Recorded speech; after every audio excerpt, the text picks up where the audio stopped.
Ghana. Can we start by asking you to give us an overview of the mining sector and its involvement in the nation? Thank you very much. Ghana, yes, a very stable country. We say we are in the middle of Africa, on the same GMT with London. First country to gain independence in sub-Saharan Africa from UK. We have a very fantastic and strong history of mining. To start with, large-scale mining, particularly for gold, started in 1897. So that's over 100 years now with the famous Obuasi mine, which is still running. So we've been mining for over a century. Key minerals, gold, bauxite, manganese, and now we have found two critical minerals, lithium and graphite. That is it. We have a very vibrant mine support service sector, which practically services all the sub-region in West Africa. So you have explosives companies operating in Ghana, supplying companies as far as DRC, supplying Burkina Faso, etc. Skill set, maybe outside South Africa, we have perhaps one of the most efficient and talented skill sets as far as mining is concerned. There are Ghanaians all over Australia. We're in Canada, we're in Brazil, we are in US. Practically every mining country in Africa has some Ghanaian expertise or talent all over the place. It's all because of our history. Safe country, very democratic. We've been running constitutional rule. This year we are going for another election, as usual. So practically that is Ghana. Okay, so there's a strong history. Very strong history. Strong culture in mining? Yes, we have a strong history and culture of mining. And then let me also add that some of the big players you can think of in the world are there. Before that, we are the biggest producer of gold in Africa and number 6 in the world. The biggest producer of gold in the world, Newmont, which just picked up Newcrest, is a heavy player in the Ghanaian space. They have 2 huge mines. Last year, they were just short of 6,000 ounces in doing 1 million ounces. Currently, as we speak, they are building a 3rd mine. So in a year or two, Newmont alone will be churning out about 1.45 million ounces of gold. That's number 1. Gold Hills is there. That's number 6. AngloGold Ashanti has 2 mines. They are there. And then the Chinese have also become a major player now. So Shandong, which is the biggest producer of gold in China, has just picked up a huge mine. So Ghana's big major gold project that will be commissioned in the last quarter of this year is being built by Shandong. Unfortunately, the Australians sold it.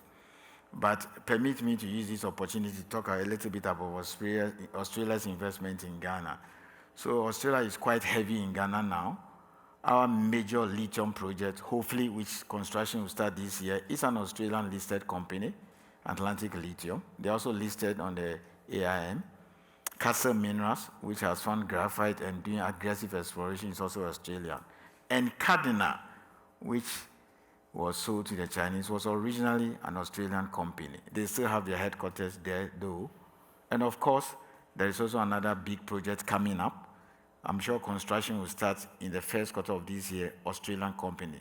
You've heard of Azuma Resources, located in Perth. So Australia is quite heavy in Ghana. Until recently, it's always been the Canadians, the Americans, and then South Africans. But Australia has quite made inroads and practically almost understanding the space better than Canada that has been there for ages. Okay. Yes. Can I ask you one question there? You talked about really what your partnerships by country and by company. Can we broaden that out a little bit and ask what is the current relationship and the hoped-for relationship with Saudi Arabia, with the kingdom?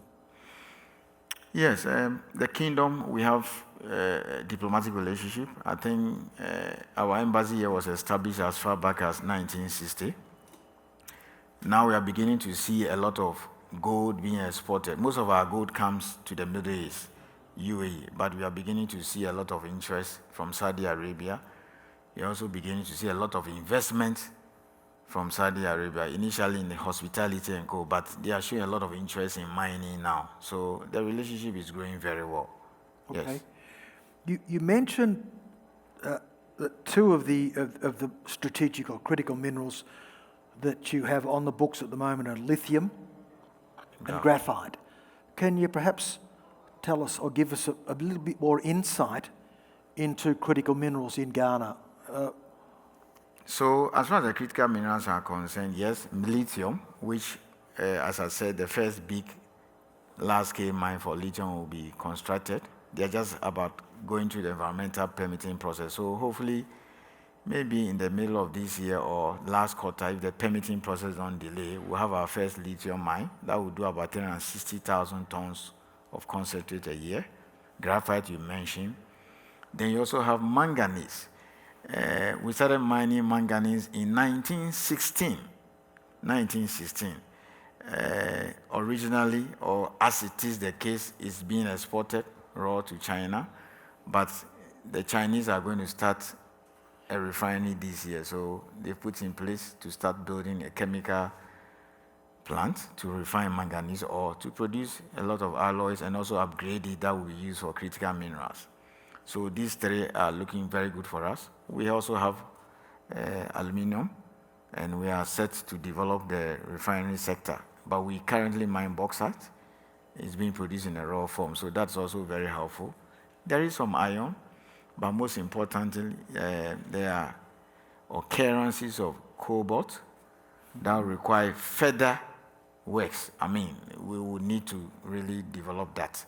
So we're trying to put in a regime where we can also map our resources or invite people or companies to come in from all over the world and then pick up exploration licenses. So to repeat, manganese, we have graphite, we have lithium. Yes, aluminum is there because we produce bauxite, and then we are looking at developing also cobalt.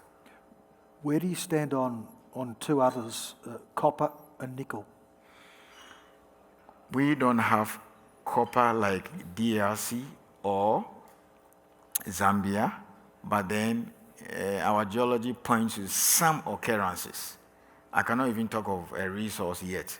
So that is an area we will need to let companies come in and explore, or perhaps let the Ghana Geological Survey do some more work, but not as the kind of thing you talk about in this DRC or Zambia, or even South Africa, because they also produce copper. Nickel, yes, our Geological Survey report shows that there are occurrences all over the country, but as I sit here as a regulator, nobody has picked up a license yet to even do a reconnaissance or prospect for nickel or for copper. But then our geology points to occurrences. So that's an area we want to push up. It has been the same for lithium until recently. Then Australians came in and found this wonderful project. Okay. You're in an area of strong mineral performance. So two parts to this question. The first is, can you give us an insight into the regulatory process? And the second part of that is an insight into your regional competitiveness. In terms of the regulatory process, as you mentioned, the Minerals Commission is a regulatory body in Ghana. We don't do it through a ministry. So we are a creature of the Constitution. It's set up, we have a board, I'm the Chief Executive Officer, and we have all kinds of skills. We are fully online, so you can even apply for a mineral right from this room. There's a lot of information online now. We no longer accept hard copies or paper-based application. So that is how far we've improved the regulatory process. So applications are lodged, you do a search to see whether the place is available or not. And then, depending on how fast you're able to provide your supporting documents, within 6 months, you should be able to get your license, particularly for prospecting or reconnaissance. The turnaround time has reduced strongly. We've cut the delays a lot. So anything between 3 to 6 months, you should be able to get your prospecting license. That is that. So what we do is that once we do everything at the Minerals Commission, send a recommendation to the minister. Once it is signed, then you now go to the Environmental Protection Agency to begin your environmental permitting process. For prospecting license, the process is not that rigorous. Environmental-wise, for mining, it takes more time because you have to do public hearing, provide more detailed EIS and co. So that is that in terms of the permitting process. You can submit your report and your filings, everything online, and we operate 24 hours. So you can even submit an application or make inquiries over the weekends. We will respond to you. So as I sit here, or prior to me coming to the state, I was even answering some questions from investors all over Ghana. Regional competitiveness, as I said, we have three things going for us. One, we are a democracy. Regionally, we are the safest country in the region. And when it comes to democracy, I think I don't have to speak to the convicted. You know about Ghana's pedigree. Very stable, so that is what keeps going up for us. Governance. We are top there. That's number one. I'll touch Two, governance, yeah. we have over 100 history of mining. The history is there. So that is also something that is going up for us. I mean, our regional players started barely a decade or two. Burkina Faso, Ivory Coast, and co. So there's a strong history. Then, in terms of skills, we are a powerhouse. In fact, Ghana is a major exporter of mining skills in the world. Let me underscore this. Practically every mining country in Africa has some Ghanaian expertise working there. Any mining company that comes to Africa, even from Australia, in any country in Africa, the first place to go raid for skills is Ghana. Western Australia, there are a lot of Ghanaians there. So the skills are there. Then we are stable, we are safe, we have a long history. And also, because of our history, more or less we have become the regional hub for many countries to, service the other African countries. As I said, the explosives industry in Ghana is of $100 million. So a lot of companies have set up, like Mazam. So they supply Burkina Faso, they supply Liberia, Guinea, Ivory Coast, all the way from Ghana. There are Ghanaian companies involved, contract mining, they are servicing the sub-region. So these are some of the things that go on for us. If you look at the top 4 countries that dominate exploration spend in Africa, you can't take out Ghana. It's Ghana, Mali, Ivory Coast, and then I think South Africa. So even exploration-wise, we are doing better than South Africa. So a combination of skills, history, stability, democratic country, very safe country. These are some of the things that put us at par as far as our peers are concerned. Okay. You mentioned governance, and inside that you spoke about democracy and even stability. Other areas of governance, perhaps you could give us an understanding of that, like sovereign risk. How would you see the sovereign risk?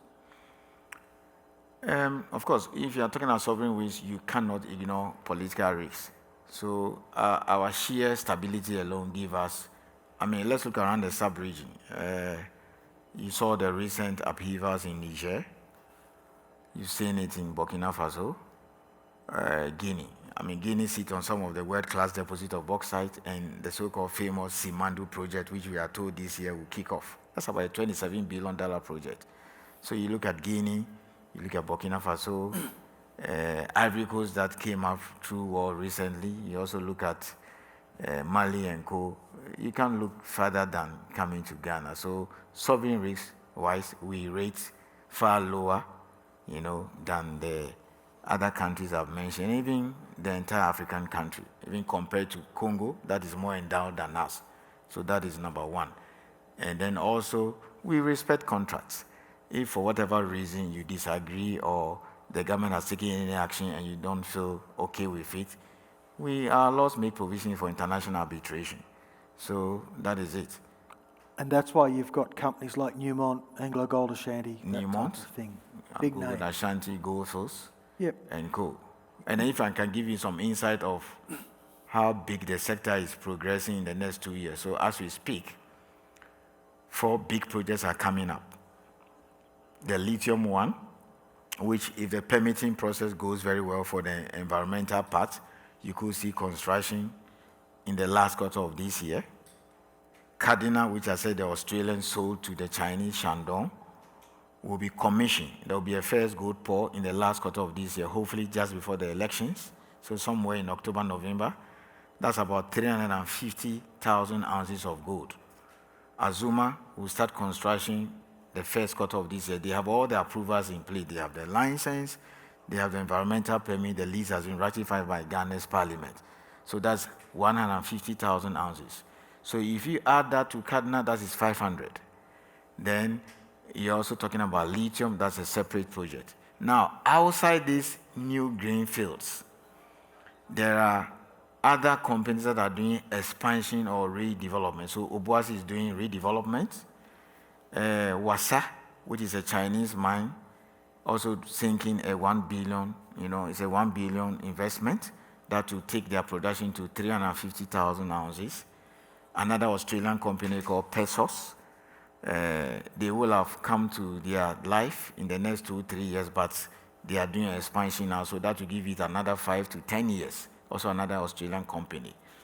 And also, you can mention Asante Gold, which is developing the underground and then the surface mine. So there are 3 key things happening. Those that are redeveloping, that will increase production. Those that are expanding, and then these big 4 that are also coming up. So 2025, 2026, many of them will ramp up, and that will be an exciting year for the mining industry in Ghana, particularly 2025, 2026, because many of them are in the construction phase. And we might see Ghana being perhaps number 4 or number 5 in the world for gold. Okay. 2 or 3 times you touched on skills so far. How does the cost of labour look in Ghana? Far cheaper. It's even easier for Australian companies to bring Ghanaian expertise in Australia than even hire an Australian or a South African. So, for instance, you take a gold mine like Iduapriem. Iduapriem is one of the 2 mines owned by Anglo Gold Ashanti in Ghana. The 734 workers are all Ghanaians. The current MD who joined, I think about 2-3 years ago, was hired from Australia. He's Ghanaian. He spent all his life working with Barrick, Resolute, and Co. So it is far cheaper, far cheaper. So we always tell the Australians and then the Canadians, go out there and hire the Ghanaians rather than bring your own expatriates. So cost of labor is cheap, far cheaper. Exploration-wise, we're doing well. If you look at the all-in sustaining cost of many of our gold mines, it's anything between 800 and 1,500. So at the current price of gold, which is more than 2,000, a lot of them are making profits. Okay. Mines that may close down in South Africa, or that may be referred to as marginal mines in South Africa, in Ghana, they are very profitable. So the cost of labor is far cheaper, comparable to South Africa or even Australia. Okay. I wanted to touch on one word, 3 subtopics. Energy. Energy availability, energy cost, and energy transition. Could you touch on those, please? Currently, we have overcapacity. We produce too much. We went into an energy crisis some 4 or 5 years back, so there was this rush by the government of Ghana to develop and provide capacity. So the power is available. For instance, the Azuma resources, there's a 400 megawatts hydro nearby, which they are going to rely on to build that mine. As I said, the construction is starting this quarter. So energy, we don't have a problem for now. We want to add more, especially when we are getting to the refining space for bauxite and coal. Energy transition, yes, it is something we take very seriously.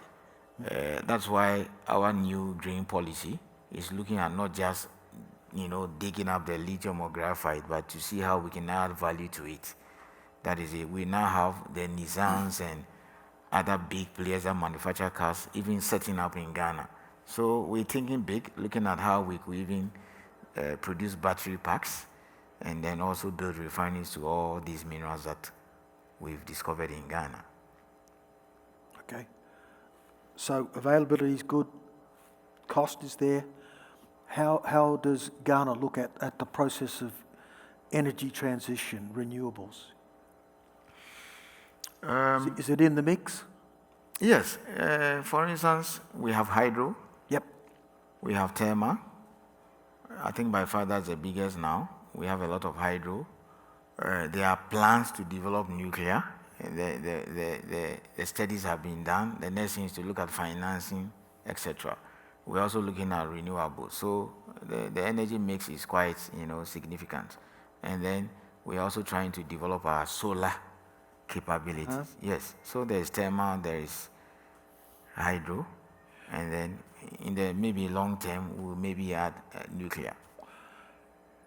I might have missed it, but when you spoke at the beginning of the overview of the mining sector, I didn't understand or too much about the contribution to the national economy. Is the mining sector a big contributor to the national economy? If you permit me to use the word, it is our lifeblood. Not less than 40% of our exports every year comes from mining. So that speaks volumes, how important it is. If you look at the data from Bank of Ghana, as at August last year, gold alone provided 43% of our total receipts. Not even cocoa or oil can even Just for match. gold? Just for gold. Just for gold. Just for gold. If things go on very well with the state of play I gave in my introduction, we should be doing close to about 5 million ounces maybe in the next 2 to 3 years. So mining is so significant, so significant to our economy. Okay. Areas for growth and improvement. Areas for growth and improvement, we will need to push more by diversifying our mineral resource base. Traditionally, we have relied on gold, we rely on bauxite and manganese. But now we are focusing on critical minerals. As I said, we have a huge potential. Lithium, graphite, that's number one. 2, we also have potential in value addition. Yes, that's also another significant area for growth we are looking at. I've just told you we've been mining manganese since 1916. Thankfully, we will develop a refinery this year. It will take about roughly 2 years to complete. That will improve the grade of manganese alloy. We'll make more money from it and also provide a basis as using manganese as one of the critical minerals. So areas for growth, diversification, value addition. Another critical area is to go and look at the other minerals that we have, which we are yet to develop. And then, as I said, typically over the years, the industry in Ghana has been dominated by Canadians, but the Australians have come in big time. I think the Australians now even understand Africa better than the Canadians. And you find them even in difficult environments like Eritrea and even areas where traditionally you mention, people say, no, I'm not going to go there. That's how far we've come with the Australians. So they are quite heavy in exploration. And as I said, 2 mines will be developed this year by Australians. Azuma Resources and also Atlantic Lithium. There's already Pesos. It's unfortunate you sold Cardinal, that huge gold project, to the Chinese. Other than that, within the next 2-3 years, it will have been Australia, Australia, Australia. How do you see support services in Ghana? I mean, Ghana-driven support services, the METs. Is it a strength? You said 40% of export income is derived from the industry, but I think the METs would also be an add-on to that if there's a strength there? I would dare say that outside South Africa, I don't think there's any country in Africa that has a well-developed mine support services sector outside South Africa. In any case, in the case of Ghana, it's very well regulated. It's regulated by the Minerals Commission. And let me give you a few statistics. For instance, when it comes to mining, you either do it yourself or you give it out on contract. So the data I have at Minerals Commission shows that just 2 years ago, contract mining alone is about $1 billion. About $100 million was spent on explosives. And you have a lot of companies, Orica, Solar Nitro, even Ghanaians getting into that space. So there's a lot of potential there. And then the various inputs that are used by mining companies. You go to our sisters and brothers in the sub-region, Burkina Faso, Ivory Coast, Mali, and Co. These things are not well developed. So we have become a major hub from which companies have come to set up in Ghana, and then they are servicing the other countries. So it's going well for us. There are over 350 companies providing all kinds of services to the mining sector. Drilling services, supply and manufacture of explosives, contract mining, all these things are taking place now, and they are running to billions of dollars. That tends to come with nations that have a history of over 100 years in mining, doesn't it? Yes. That side of it. One last question from me, and I'll throw it open for one or two questions from the floor. The future, and in particular I'm thinking the value chain. Yes, the future, when it comes to the value chain, is in two critical areas. We want to do more processing locally. And I've just spoken about the steps that have been taken now to get manganese refined. So that is a huge plus for us. We've not done that for all this century, and it cannot be business as usual, because then we don't get benefits for our minerals. So the value chain thing is what we want to develop, particularly for lithium. If you look at the agreement we signed with Atlantic Lithium, which is publicly available on our website, in there are measures that have been put in there to ensure that we add value. You not just take out the spodumene and then ship the concentrate, but some refining is taking place. So the company, for example, has up to February to come up with a proposal as to how to refine the concentrate either into carbonate or hydroxide. That is number one. I've just mentioned bauxite. So bauxite, we have 4 approaches. One, the mining bit, which we've been doing since 1940. Fortunately, we have a smelter, but it needs to be upgraded. So we're trying to attract major players to come and look at the smelter. And then we're also looking at refinery and also other downstream activities. And it doesn't need to be one company that will have to do all. So you can come in through the power bit. You can come in if you want to set up a smelter. You can come in if you want to do refinery. So government will help arrange all those stuff so that you have some kind of an offtake.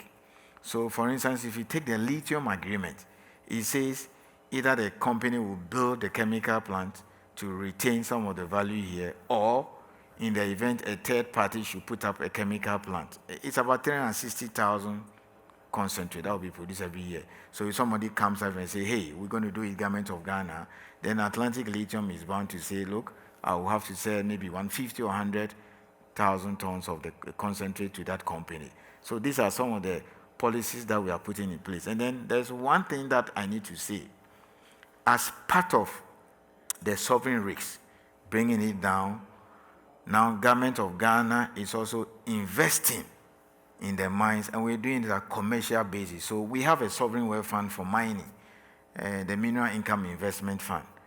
We're pouring mining into mines now. So if you take Atlantic Lithium, the Government of Ghana through the Mineral Income Investment Fund has invested $32 million for a 6% stake, and then at the holding company in Australia, 3%. So that's kind of de-risks the project for the company, because once government puts in money there, it will not take any measures to destroy the project. So I mentioned political risks, our stability and democracy. So we're also pouring money in it. Then Asante Gold, that took over the Resolute mine from the gold mine from Resolute. There's a lot of investment there, So we have MIF that has about $40 million investment there. So we are also holding discussions with companies that are investing in Ghana to also put in our money at commercial rates. It's not as if the property will be exported and said, you got to do this. It was discussed basically with Atlantic Lithium. Okay. So that dovetails into the sovereign risk thing. No government will put its hard and foreign currency in a project and destroy it. Government investment in the mine is certainly government investment. An incentive to... Rather than in the 70s and 60s, where you used to have a state-owned mine where we did not run them properly. So we're prepared to also put in money. Whatever amount or stake, it has to be discussed with the company at a commercial rate, just like anybody would do anywhere in the world. Okay, Martin, time's getting away from us, So we might open it to the floor to see if there are any questions. Please, we have one question here. We have a microphone, gentlemen. Here it comes, just down here. My name's Syed Moaz Shah, and I'm representing the Islamic Chamber of Commerce, Industry and Agriculture. And Ghana is, of course, a member of the OIC and a member of our Chamber of Commerce as well. Their federal chamber is our member. It was really amazing, by the way, the things. I'm so glad that I came here. I actually went to your previous speech and then came to this one purposely. One of the things that you spoke about a lot about was foreign investors coming in, and then Ghanaian investment. You just spoke about took a share in that to ensure, stability in the investment. My question is how the government maybe is facilitating local companies and developing their talent pool and their investment level to encourage a Ghanaian growth. And the reason for that, and in fact, I was very surprised as well on the talent side, because I think that one of the things that we're trying to do at the ICCIA is connect the success stories with OIC countries that are less successful. So just with your conversation, I feel like I definitely have to connect with you afterwards, how we can facilitate that, particularly in the region. And I guess another question that usually the moderator asked that didn't ask, and I'd like to ask that, is the Kingdom of Saudi Arabia. We're here. What is the relationship between Ghana and the Kingdom of Saudi Arabia, particularly in this mining sector? Has there been a development? Are the Saudis interested in coming and developing a major investment project or something like that? So if you could shed light on that. Thank you. All right. So two things. Again, if you look at the database of the Minerals Commission, which is a regulator, we have close to about 400 prospecting or exploration licenses.